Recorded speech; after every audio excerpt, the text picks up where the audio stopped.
अस्सलाम वालेकुम फ्रेंड्स, आज मैं आपको बताने लगा हूँ अपने पहले उम्रा के बारे में कि मैंने पहला उम्रा किस तरह अदा किया, क्या क्या मुश्किलात पेश आई और आपकी ज़िंदगी से रिलेटेड ये तमाम तर चीज़ें होंगी। अगर आप ये छोटी सी वीडियो आखिर तक देख लेंगे तो आपको बहुत ज़्यादा सबक भी मिलेगा, अजर भी मिलेगा, बेनिफिट भी हासिल होगा।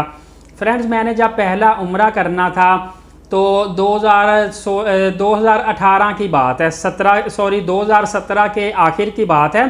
पहला उम्रा करने की जब मेरी नीयत हुई तो मेरे पास पेमेंट भी मौजूद थी, लेकिन बार बार मेरे जहन में ख्याल आता था कि ये उम्रा करने की बजाय मैं क्यों ना इससे कोई ना कोई फ़ाइल ले लूँ किसी प्लॉट की।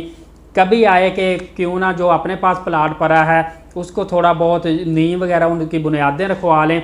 कभी माइंड में ये आए कोई अच्छा सा मोबाइल ख़रीद लूँ, आईफोन टाइप।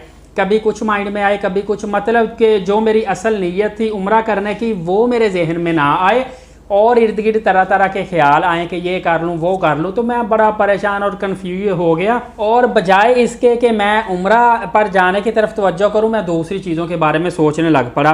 फिर एक दफ़ा मैं लेटा हुआ था तो इस तरह के ख्याल आ रहे थे, तो अचानक मैंने कहा कि यार सारे जो जितने भी ख्याल आ रहे हैं वो दुनियावी ख्याल हैं, सारा कुछ छोड़ के अल्लाह ताला के घर जाना है, रोज़ा रसूल देखना है। ज़िंदगी का पता नहीं, अपनी आंखों से अल्लाह ताला का घर तो देख लूँ, मदीना पाक तो देख लूँ।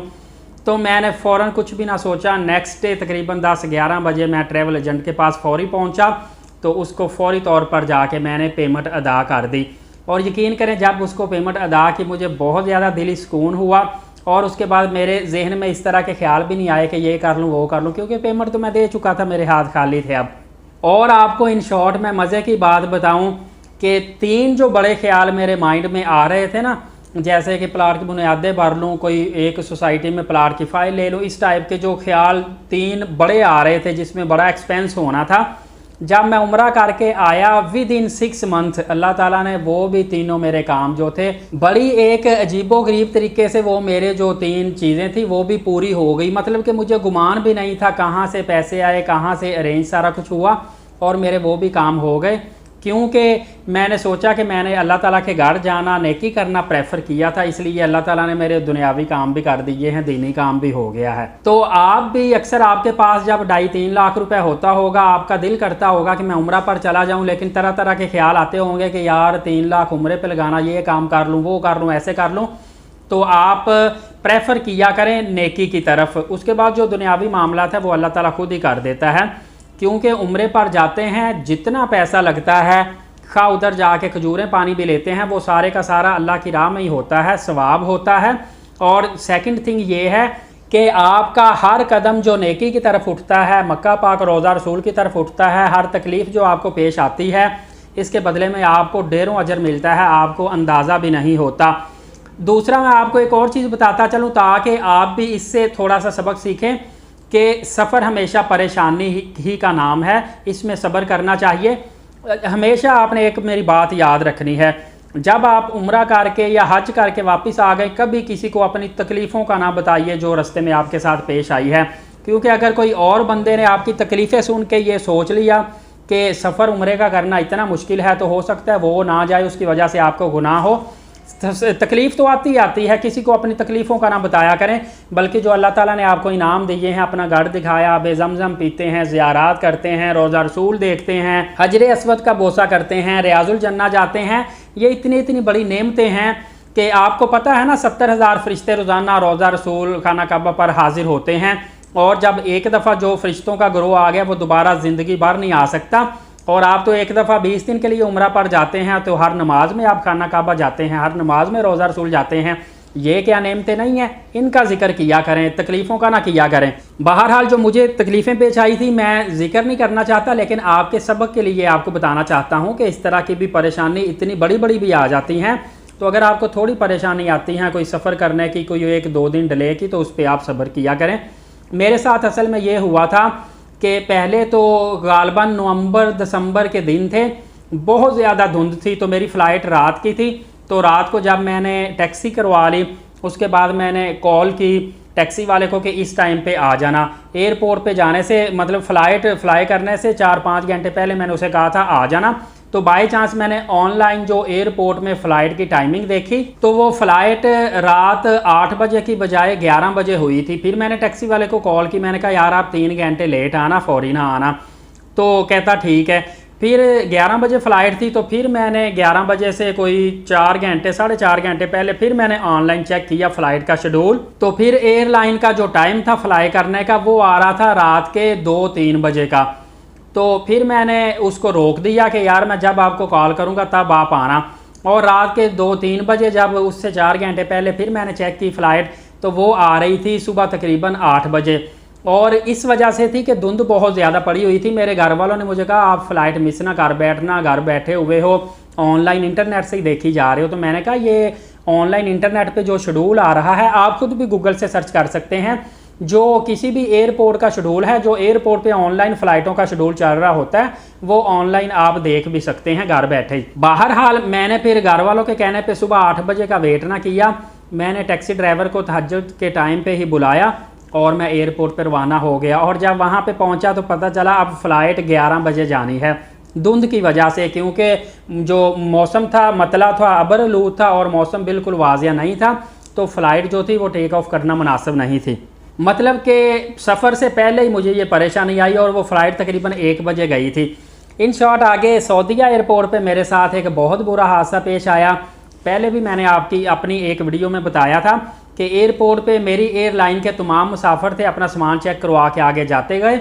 तो हमारा जब सामान आया तो इन्होंने कहा, मुझसे पूछा कि ये बैग आपका? मैंने कहा जी मेरा बैग है। तो इन्होंने कहा कि आप इधर साइड पे आ जाओ। मैं साइड पे चला गया। फिर उसके बाद उसने दोबारा मशीन से वो सामान गुजारा, मशीन पे फिर वो आवाज़ आई। फिर इन्होंने कहा जी ओपन दी बैग। मैंने बैग ओपन किया तो वो सारा उन्होंने सामान मेरा उथल पुथल कर दिया, उसमें से कपड़े निकाले, हर चीज़ निकाली, कुछ ना मिला। ऊपर वाली जिप खोली, उसमें से सादा एक लिफाफा शापर था, उसमें इतना जो था ना वो वाइट से कलर का पाउडर टाइप था। तो उन्होंने वो मुझे मेरी तरफ बढ़ा के मुझे कहा कि ये क्या है। एकदम से मेरे रंग उड़ गए। मैंने कहा ये तो मुझे लगता है किसी ने चर्च तो नहीं रख दी या पाउडर कोई नशावर मतलब चीज़ तो नहीं रख दी मेरे बैग में, इसकी तो सज़ा बड़ी सख्त है। मैं तो अब मारा गया, मैं इधर आया किसी ने एक काम के लिए था, मेरे साथ हो क्या गया। तो मेरी फैमिली वालों ने वो उसमें सामान रखा हुआ था, मुझे नहीं था पता क्या है। तो मेरी फैमिली साथ थी तो मैंने उनसे पूछा ये क्या है, तो उन्होंने कहा नमक है।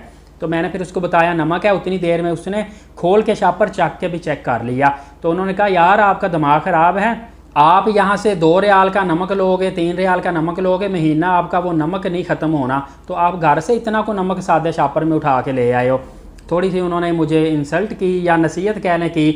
तब तक यकीन करें कि मेरे रंग सुर्ख हुआ था कि अब मेरे साथ होने क्या लगा है। लेकिन जैसे ही पता चला नमक है फिर मैं बिल्कुल रिलैक्स हो गया। उसके बाद अल्हम्दुलिल्लाह सारा कुछ भूल गया। मक्का पाक की रौनकें देखी, मदीना पाक की रौनकें देखी, बहुत मज़ा आया। लेकिन वापसी पे फिर मेरे साथ एक हादसा पेश आ गया। वापसी पे एक तो ये हुआ मेरे साथ कि जब मैं वापसी पे हज टर्मिनल 1 जो किंग अब्दुल अजीज़ का उधर गया, जब मतलब कि शिरके की बस लेके गई तो वहाँ पे जाते ही शाम के तकरीबन पहुँच गया था मैं 5 बजे असर के बाद तकरीबन। तो वहाँ पे जब पहुँचा तो उन्होंने कहा जी आपकी एयरलाइन तो अगले दिन जानी है, आपको पता ही नहीं, हमने तो शेड्यूल जारी कर दिया था। मैंने कहा हमें शिरके की बस कैसे फिर ले आई है, हमें तो कोई पता नहीं था। तो उन्होंने कहा हमने तो ऑनलाइन शेड्यूल जारी कर दिया था कि नेक्स्ट डे फ़्लाइट जाएगी। तो बहरहाल मैं ये सुन के ना वापस जा सकता था, होटल भी छोड़ दिया था, सामान सारा पड़ा था। कभी मैं एयरपोर्ट पे उधर बैठूं, कभी उस चेयर पे बैठूं, कभी उधर बैठूं, करते कराते रात के 9 बज गए। अचानक ही मैं एयरलाइन के काउंटर पे गया तो मैंने कहा सर मैं अब रात सारी कहाँ पे गुजारूंगा, आपकी फ़्लाइट लेट है, इसमें हमारी तो गलती नहीं। बाई चांस वहाँ पे मैनेजर खड़ा हुआ था तो कहता एयरलाइन टिकट दिखाएं। मैंने दिखाई, उसी एयरलाइन का वो मैनेजर था। उसने कहा कि वो एयरपोर्ट के अंदर ही होटल बना हुआ है, वहाँ पे आपको फ्री रहाइश हम देंगे, फ्री खाना देंगे, आप रात वहाँ पे स्टे करें, सुबह आप जाइएगा। तो अल्हम्दुलिल्लाह वो मुझे पता चल गया। मैंने वहाँ पे रात होटल में स्टे किया, फ्री खाना खाया। लेकिन एक उन्होंने ज़्यादती की, सुबह नाश्ता फ्री होना था तो उन्होंने तहज्जुद के टाइम में उठा लिया, चलें चलें आपकी फ़्लाइट लग गई, चले जाएँ। तो हम जब गए वहाँ पे बोर्डिंग करा के वेटिंग एरिया में बैठे तो पता चला फ़्लाइट 11 बजे उड़नी है। तो हमें तहज्जुद के टाइम ही उन्होंने उधर से निकाल दिया था और हमने नमाज़ वगैरह सारी वेटिंग एरिया में पढ़ी, जहाँ पे नॉन कस्टम चीज़ें वगैरह मिल जाती हैं। और उसके बाद जैसे ही मैं फ़्लाइट के अंदर बैठा और फ़्लाइट टेक ऑफ हुई तो फ़्लाइट जैसे ही ऊपर जा रही थी मेरी सीट के ऊपर पानी गिरना शुरू हो गया। एकदम से मैंने देखा मेरी सीट के ऊपर पानी गिर रहा है और वो आब जमज़म का जो पानी लोगों ने लोकल बोतलों में डाला हुआ था ना, बोतलों के ढक्कन सही बंद नहीं थे, वो गिर रहा था। तो अचानक मैंने पीछे नज़र दौड़ाई तो वो एक एयर होस्टेस थी, वो मेरे पीछे वाली सीट पे, क्योंकि जहाज़ टेक ऑफ कर रहा था तो पीछे वो बैठ गई थी। तो मैंने उन्हें कहा एक्सक्यूज़ मी, ये पानी गिर रहा है इधर से, ज़रा देखिएगा क्या मसला है। तो आगे से उसने बदतमीज़ी बड़ी की, उसने कहा कि पानी गिर रहा है, कोई जहाज़ को आग तो नहीं लगी हुई जो मैं देखूँ, सुकून से बैठे रहो। यकीन कीजिए आज से तकरीबन 6 साल पहले उसने ये बात की थी। मेरा बड़ा मुझे गुस्सा आया, मेरा दिल किया इसके अगेंस्ट मैं कंप्लेन करूं, लेकिन मैंने कहा मैं एक पाक सफ़र से आ रहा हूं, मुझे सब्र करना चाहिए जो भी उसने कहा। लिहाजा मैंने उसके अगेंस्ट कंप्लेन तो नहीं की, लेकिन ये बात आज भी मैं याद करता हूँ, मुझे बड़ी चुभती है, मुझे गुस्सा बड़ा इस बात पर आता है। तो फ्रेंड्स इस तरह हर एक बंदे के हाँ, यहाँ पर एक मेरे साथ जो मामला पेश आया था, पहला मेरा उम्रा था तो उसमें सफ़ा मरवा के मैंने ना 7 चक्कर के बजाय 14 चक्कर निकाल लिए। मुझे पता नहीं था, मैं सफ़ा और मरवा करके 1 चक्कर गिनता था, फिर सफ़ा और मरवा करके 2 चक्कर गिनता था। फिर मैंने ना किसी को बताया कि यार इतना लंबा चक्कर ये होता है, मैं तो थक गया हूँ, लोग कैसे सफ़ा मरवा कर लेते हैं, सफ़ा और मरवा इतना लंबा चक्कर करें 1 चक्कर बनता है, ये तो बहुत ज़्यादा बन जाता है। तो उसने कहा अल्लाह के बंदे, सफ़ा करें तो 1 चक्कर बनता है, मरवा करें तो दूसरा बनता है। इस तरह और भी काफ़ी दोस्त जो नए नए थे, जिनको पता नहीं था या उम्रा का तरीका नहीं था सीखा, उनके साथ भी ये मामला पेश आए। तो इस तरह फ्रेंड्स मुश्किल परेशानी पेश आती है हर एक के साथ, स्पेशली फ़र्स्ट जो ट्रैवल करते हैं इस तरह पेश आती है। बहरहाल सब्र व तहम्मुल किया करें, परेशानी मुश्किलात दूसरे लोगों को ना बताया करें, अल्लाह ताला का शुक्र अदा किया करें। और मेरा पंजाबी में चैनल देखने के लिए वीज़ा वर्ल्ड चैनल को लाजमी सब्सक्राइब कर दें। अगर आप सस्ता तरीन ग्रुप उम्रा चाहते हैं तो कारवाने रहमत ट्रैवल एंड टूर से फौरी तौर पर रब्ता कर दें। ये नंबर मैंने उनका चला दिया है, फैसलाबाद में इनका एयाटा ऑफिस है। अलीट साकिब यूट्यूब चैनल को सब्सक्राइब करें, बेल नोटिफिकेशन को ऑल करें, नमाज कायम करें, नबी पाक सल्लल्लाहु अलैहि वसल्लम पे कसरत से दुरूद पाक और कुरान पाक की तिलावत करते रहा करें। इंशाअल्लाह अज़्ज़ा वजल अगली वीडियो में मिलेंगे। इजाज़त दें, अपना बहुत सारा ख्याल रखिएगा। बहुत शुक्रिया, अल्लाह।